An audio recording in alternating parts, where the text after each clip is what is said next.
दोस्तों, आज पेश है मामा भांजा और जातक कथाएं। ये बहुत पुरानी कॉमिक्स है।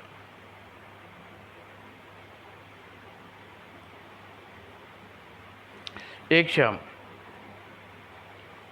मामा घर की ओर। आज मेरा घर प्यारा भांजा मेरा इंतज़ार बेसब्री से कर रहा होगा। आज उसका जन्मदिन है। मैं उसके लिए खूब सारी मिठाइयाँ और एक प्यारा सा उपहार लाया हूँ। घर पहुँचने पर, ओह मामा, मैं आपका इन्हें इंतज़ार कर रहा था। ओह मेरा राजा बेटा, प्यारे प्यारे भांजे, बताओ आज तेरा जन्मदिन है। अरे, मैं तो भूल ही गया था।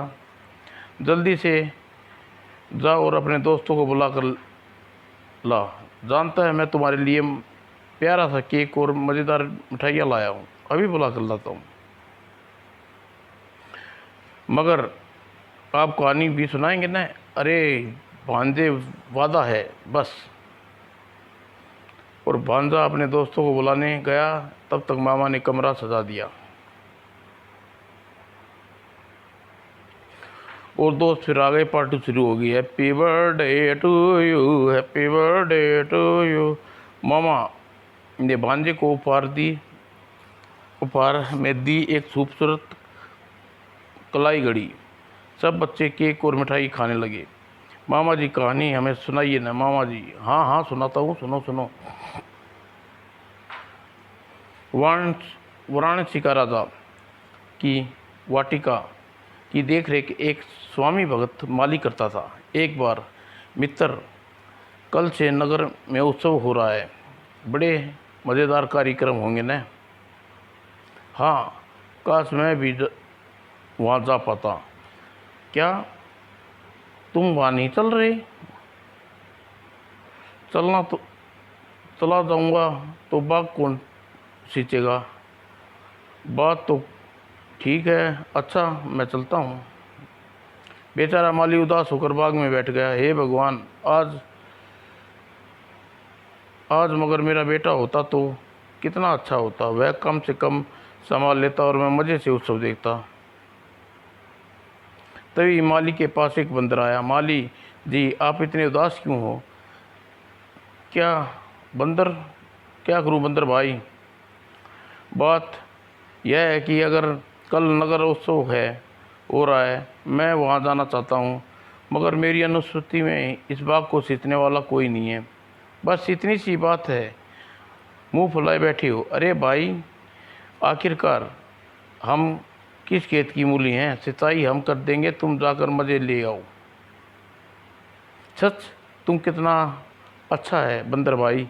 उत्सव वापस देखते समय तेरे लिए अच्छी सी चीज़ लेकर आऊँगा। तो मैं अभी खाना खाने जाता हूँ। ज़रूर ज़रूर। और बच्चों, माली महाशय बड़े खुश हुए और बाग के बंदर के हाथों में सौंप नगर में चल दिए। उधर बंदर बाग में सींचने की योजना बनाने लगा। कल बाग की सिंचाई करनी है। पहले साथियों को एकत्रित करता हूँ। बंदर अपने साथियों के पास, मित्रों, हमारा दोस्त माली उत्सव देखने के लिए नगर गया हुआ है। कल बाग की सिंचाई का काम हमें करना है। ठीक है ठीक है, हम सिंचाई ज़रूर करेंगे। दूसरे दिन बंदरों ने बाग की सिंचाई शुरू कर दी। थोड़ी देर बाद में एक बंदर ने सोचा, कुछ पेड़ बड़े से बड़े हैं, कुछ छोटे हैं, किसमें कितना पानी दिया जाए? सरदार से पूछता हूँ। और वह बंदर सरदार के पास पहुँचा। सरदार, कुछ पेड़ पौधे छोटे हैं और कुछ बड़े हैं, कितना पानी सींचें? बात तो पते की कही है इसने, मगर माली से तो मैंने इस बारे में पूछा ही नहीं। कुछ ना कुछ तो तिकड़म बिड़ानी ही पड़ेगी। तुम सबको कह दो कि सींचने से पहले एक बार पौधा उखाड़ कर देखा जाए कि अगर उसकी जड़ छोटी है तो एक बाल्टी पानी डालो और अगर जड़ बड़ी है तो 2 बाल्टी पानी डाल दो, समझे? वाह सरदार, आपके दिमाग की दाग देनी पड़ेगी, कितने बुद्धिमान हैं आप। और मूर्ख बंदरों ने सारे पौधे उखाड़ दिए और सारा बाग उजाड़ दिया। और माली को शायद जिंदगी में कभी भी ऐसी बंदर सिंचाई की विधि नहीं बताई होगी। आकर देखेगा तो खुद से झूम उठेगा। माली दूसरे दिन वापस लौटा, बेचारे ने सिर पकड़ कर रह गया। अच्छा भांजे, अब तुम बताओ, इस कहानी में तुम्हें क्या शिक्षा मिलती है? यही कि अपना काम उसी वक्त व्यक्ति से करवाना चाहिए जो उचित जिम्मेवारी व्यवस्था उसे माली की तरह हानि उठानी पड़ती। सुनो बच्चों, हमें हमें एक और शिक्षाप्रद कहानी, रोचक कहानी सुनाता हूँ। एक जंगल में भारत नाम का एक विचित्र पक्षी रहता था। उसके 2 मुंह थे किंतु एक पेट था। दोनों मुंह आपस में लड़ते रहते। एक बार उसे एक बेहद सुंदर स्वाद फल मिला। आह, श्वेत मुख ने फल को चखा। आह, मज़ा आ गया, कितना स्वादिष्ट है। अरे भाई, जरा मुझे भी तो चखने दो। तुम चखकर क्या करोगे? तुम्हारा पेट तो एक ही है, तुम्हारी भूख तो वैसे ही मिट जाएगी। ठीक है, तुम भी देख लूँगा। उसके बाद श्याम मुख हमेशा बदला लेने का उपाय तलाशता रहता था और श्वेत मुख किसी तरह सबक सिखाने जाए। एक बार एक विष फल मिला। ओह, यह फल खाने से मुँह का। श्वेत मुख ने उसे टोका। ओह, यह फल खाने को झुका। श्वेत मुख ने उसे टोका। इसे मत खाओ वरना हम दोनों मारे जाएंगे। श्याम मुख ने सोचा, आज मौका है, इससे बदला ले लिया जाए। मुझे इससे क्या, मेरा मुंह है, मैं जो मन में आए वो खाऊंगा। और वह उस फल को खा लिया।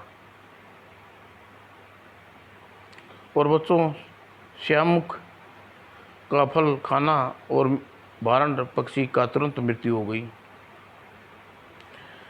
मज़ा आ गया मामा, क्या कहानी थी। खाली मज़ा ही आया या कुछ सीखे भी? वाह। अच्छा तो मुन्नी, तुम बताओ, तुमने इस कहानी से क्या सीख मिलती है? यही कि हमें आपस में फूट का परिणाम बुरा होता है। शाबाश बच्चों, इसी तरह कहानियों से ज्ञान प्राप्त करते तो एक दिन तुम हिंदुस्तान के नाम ऊंचा करोगे। मामा जी, कुछ और कहानी सुनाओ। तुम्हारा सुनने का मूड है तो हमारा भी सुनाने का, तो सुनो। एक जंगल में चमड़वरका नाम का एक राक्षस रहता था।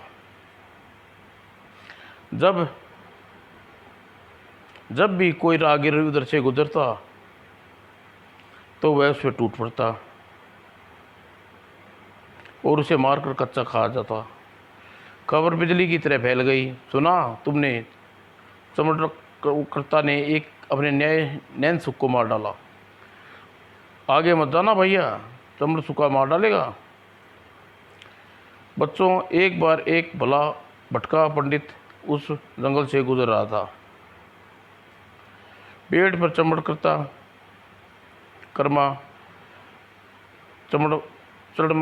चमड़कर्मा उसे वह आदमी वाहू और राम राम मर गई। राक्षस भाई, तू मेरे कंधे पर क्यों बैठा है? बात यह है कि मेरे पेट पैर इस वक्त गीले हैं और गीले पैरों से ज़मीन में नहीं छू सकता। तुम मुझे कुछ देर ले चलो, मेरे पैर सूख जाएंगे। राक्षस मन ही मन खुश हो रहा था, फिर इसे खा जाऊंगा। पंडित भी कब न था, अरे अभी पहुंचाता हूँ बेवकूफ़। और पंडित ने जमीन पर पटका, टड़ाक, जय बजरंगबली, धड़ाम। और राक्षस को गीले पैर जमीन पर छू गए और भस्म हो गया। वाह मामा जी, कितनी अच्छी कहानी सुनाई है। प्रसन्न करते ही सभी कभी न कभी चाहिए ही। जब हम कुछ समझ न आए तो स्कूल के अध्यापक तुरंत प्रश्न करने से झिझकता ना चाहिए। और कहिए मामा जी। अब सुनो बच्चों, एक ख्याली घोड़े वाले का महत्वाकांक्षी ब्राह्मण की कहानी। एक जंगल में एक कंजूस ब्राह्मण रहता था। एक बार उससे भिक्षा प्राप्त करने साधुओं ने एक घड़े में लेकर रख दिया और कल्पना के हवाई घोड़े उड़ाने लगा। वह सोचने लगा, जब देश में अकाल पड़ेगा तो वस्तुओं का मूल्य 100 रुपये हो जाएगा और उनमें 2 बकरियां खरीदूंगा। 2 से कई बकरियां हो जाएंगी और उन्हें बेचकर मैं एक गाय खरीदूंगा और उसके बाद मैं भैंस खरीदूंगा और फिर घोड़ा खरीदूंगा। उन्हें बेचकर मैं हीरे जवाहरात खरीदूंगा और फिर एक गगन चूमती इमारत बनवाऊंगा। फिर मैं एक रूपवती से विवाह हो जाएगा। फिर मेरा एक पुत्र होगा और नाम होगा सोमवर्मा रखूँगा। सोमवर्मा घुटनों के बल चलकर मेरे पास आएगा। मैं चिल्ला कर कहूँगा, जी ओ सोमवर्मा की माँ, अपनी शैतान को संभाल, नहीं तो यह नहीं रखा जाता है। और वह मेरी बात नहीं सुनेगी तो मैं उसे एक ठोकर मारूंगा, धड़ाक। और जोश में आकर वह घड़ा एक जोर से ठोकर मारी और वह सत बिखर गया। साथ में उसे सारे सपने मट्टी में मिल गए। और ध्यान से सुनते ही बच्चे, अब तुम्हें एक शेर गीदड़ की कहानी सुनाता हूँ। एक जंगल में एक शेर और शेरनी युगल अपने बच्चों के साथ रहता था। शेर प्रतिदिन हिरणों को मार कर लाता और मज़े में थे। एक शाम शेर बिना किसी शिकार किए उदास वापस लौट रहा था। रास्ते में उसे एक गीदड़ का मासूम बच्चा मिला। शेर ने मुंह से धीरे से दबाया और चला गया। और घर पहुंचने पर, प्रिय, आज यह बच्चा प्यारा सा बच्चा मिला है, तुम इसकी अपनी सूप भूख मिटा लो। प्रिय, जिससे तुम बालक समझकर नहीं उसे कैसे मार सकती हूँ? इसे अपना तीसरा बच्चा समझ कर पाल लूँगी। गीदड़ का बच्चा भी शेरनी की दूध पीकर मोटा तगड़ा हो गया। और एक बार शेरनी के दोनों बच्चों के साथ गीदड़ का बच्चा भी जंगल में।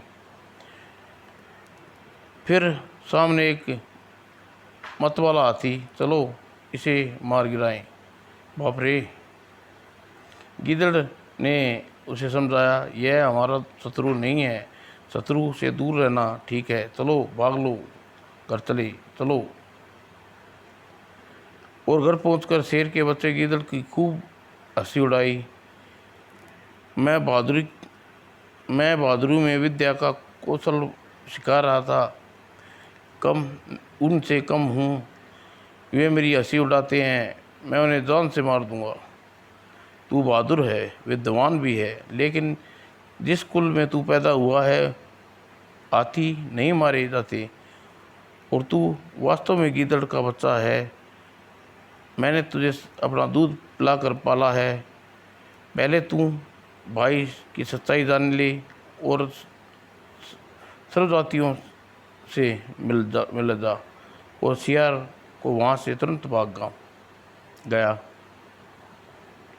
सुनो, अब एक घमंडी ऊँट की कहानी सुनाता हूँ। एक बार उज्ज्वल नामक बड़े ही धन कमाने से प्रदेश जा रहा था।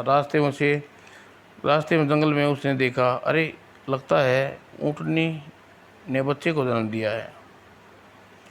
और बड़ी ऊँटनी को अपने घर ले आया। अरे देखो भगवान, मैं क्या ले आऊँ। अरे वो ऊँटनी, हे भगवान धन्यवाद। और ऊँट उस समय जवान हो गया और बड़ी के गले में घंटी बांध दी। ऊँटनी बड़ी के परिवार की आमदनी अच्छी हो गई। बड़े कुछ ऊँटों और खरीद लाया। सब ऊँटों जंगल में पत्ते खाने जाते थे, मगर घंटी वाले ऊँट अपने आप में कुछ विशेष समझता था, सबसे अलग रहता। अरे भाई घंटी वाले, कहाँ है, हमें घर जाना है। खैर तुम चलो। घंटी की आवाज़ सुनकर शेर भी उसे तुरंत ढूंढ सकता है। घंटी वाले ऊँट को अकेला घूमता देख शेर उसका पीछा किया और शेर ने उसे खोद कर मार डाला। बच्चों सुनो, अब तुम्हें ऊँट और शेर की कहानी सुनाता हूँ। एक जंगल में मधुकट नाम का एक शेर रहता था और गीदड़, कौवा, बाघ, चीता आदि उनके नौकर चाकर थे। एक बार एक ऊँट जंगल में भटक आया। उसने देखा, वाह कुछ जानवर दिखाई दे रहे हैं, चलकर देखो शायद मेरी सहायता करें। और वह उस ओर चला। अरे कौन सा पशु है जंगल में या ग्राम में? स्वामी, यह तो ग्राम का ऊँट है, यह तो आपका भोजन है, इसे मार डालिए, खूब मांस है। नहीं, यह हमारा अतिथि है, हम इस पर विश्वास करने यहाँ आया है। बुरा मत डरो मत मित्र, जंगल में कैसे आए? हम सब पास में पतिया खाने जंगल में आए थे, मैं बिछड़ गया हूँ। क्या आप मुझे वापस घर जाने का रास्ता बताएंगे? अब तुम वापस गांव जाकर भोर मार दिए। अब तुम वापस गांव जाकर बाहर जाने की आवश्यकता नहीं है। जंगल में हरी हरी घास खाओ और मज़े से तुम्हारे अमन और चैन से बीत जाएगा। अब सुनो और सीखो। और क्या जानते हैं, शेर का आसन मिलते ही ऊँट जंगल में आनंदपूर्ण रहने लगा। कुछ दिनों बाद जंगल में एक मतवाला हाथी आया। उसने उत्पात मचाना शुरू कर दिया और जंगल वासियों भगदड़ मच गई। शेर से यह देखा न गया, उसने हाथी पर टूट पड़ा। हाथी भी कम न था, उसने शेर के पेट फाड़ डाला। मगर कुछ ही देर में शेर ने हाथी को मार गिराया। अब घायल शेर एकदम कमज़ोर हो गया। शिकार के अभाव में वह भूखों मरने की नौबत आ गई। अब क्या होगा बच्चों? धूर्त और धूर्तता ही करेंगे। गीदड़ और कौवे की मंत्रणा हुई। नहीं जानते नहीं स्वामी, उसे अभय दान दिया है, स्थिति निकट है, क्यों ना हम ऊँट को मार कर भूख मिटाएं। मगर मैंने भी ऐसी योजना बनाई है, मान लियो स्वामी। अभी स्वामी के पास जाता हूँ। और स्वामी, भूख से हम बेहाल हैं, आप भी क्यों ना हम ऊँट को वध करके अपनी भूख मिटाएं। पापी, आइंदा कभी ऐसी बात न की तो जुबान खींच लूँगा। महाराज, इससे आपका वचन भंग नहीं होगा। यदि ऊँट स्वयं अपनी सेवा प्रस्तुत हो जाए, ऐसा न हो कि आप हमारे तुच्छ शरीर भी आप अपनी भूख मिटाएं। यदि ऐसी बात है तो मुझे कोई आपत्ति नहीं। और कुछ देर बाद, महाराज, यह शरीर अगर हमें काम आ महाराज, यह शरीर अगर हमारे आपके काम आ सका तो हम धन्य हो जाएंगे। इस छोटे से जीव से आपका क्या होगा? लीजिए, मुझे मार डालिए। महाराज, इसे को इसने मुझे मारिए, यह तो पुण्य कमाना चाहता है।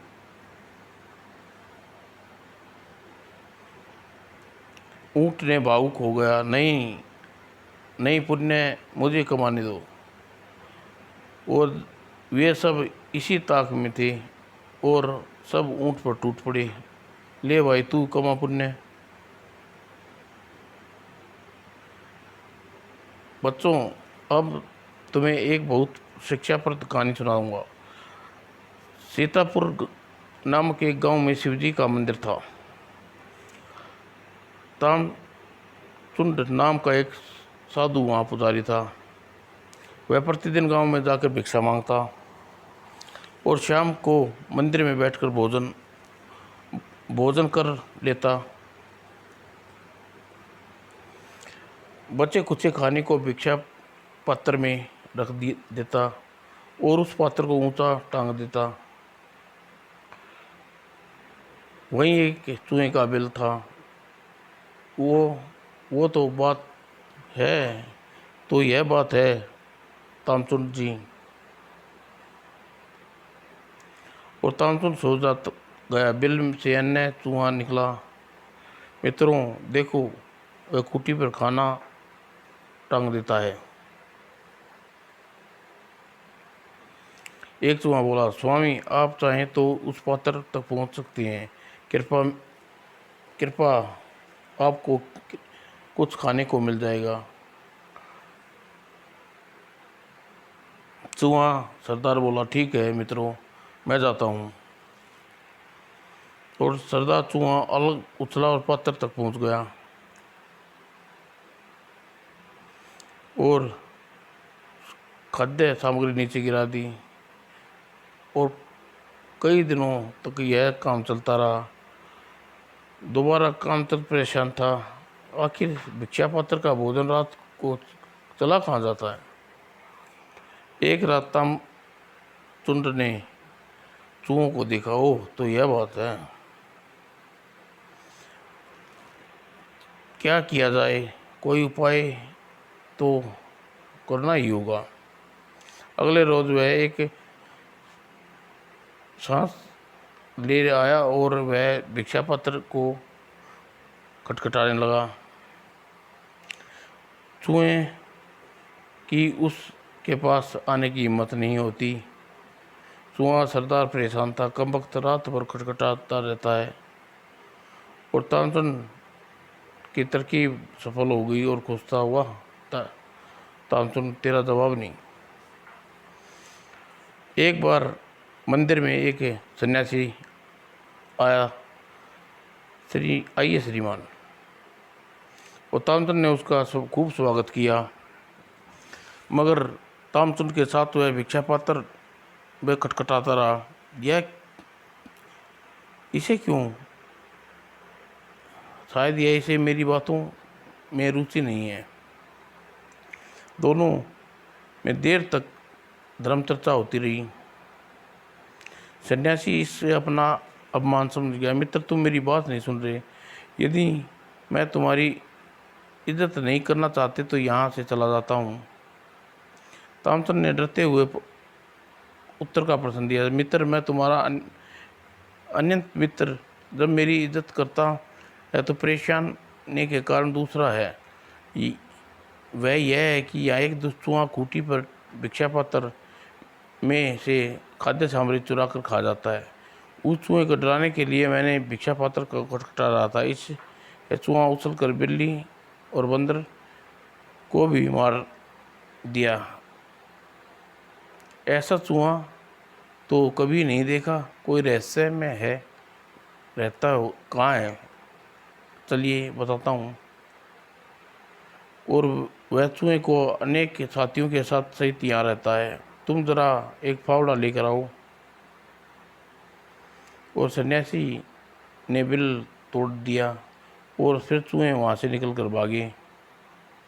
और सन्यासी ने बिल टटोल कर देखा तो वह धन का खजाना मिला। ओह आह! अगले दिन श्रवण ने पात्र को खटखटाया। मित्र, अब भी तुम निष्काम होकर क्यों नहीं सो जाती? क्या क्या बात है? मुझे लगता है भगवान वह चूहा फिर से आ गया, तो मुझे डर है कि कहीं बचे हुए भोजन को न खा जाए। मित्र, तुम डरने की बात नहीं है। धन खजाना छिप छिप जाने के साथ ही उलझने उत्सव नष्ट हो जा गई। सभी जीवों के साथ ऐसा होता है। और तभी वह चूहा आ गया और मगर बुरी तरह गिरा। तड़ाक! देखा तारमुंड, इस चूहे को देखकर खजाना छिन जाने से वह सिर्फ मामूली चूहा रह गया था। इसकी उछाल में वह वेग नहीं रहा जो धन का बड़ा चमत्कार है। धन आदमी को बलवान बनाता है, पंडिताई बात थे।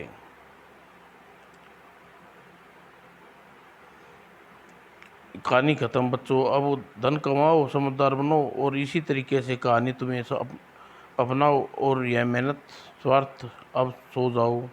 मामा जी, मुझे बहुत नींद आ रही है। ओह, धन्यवाद।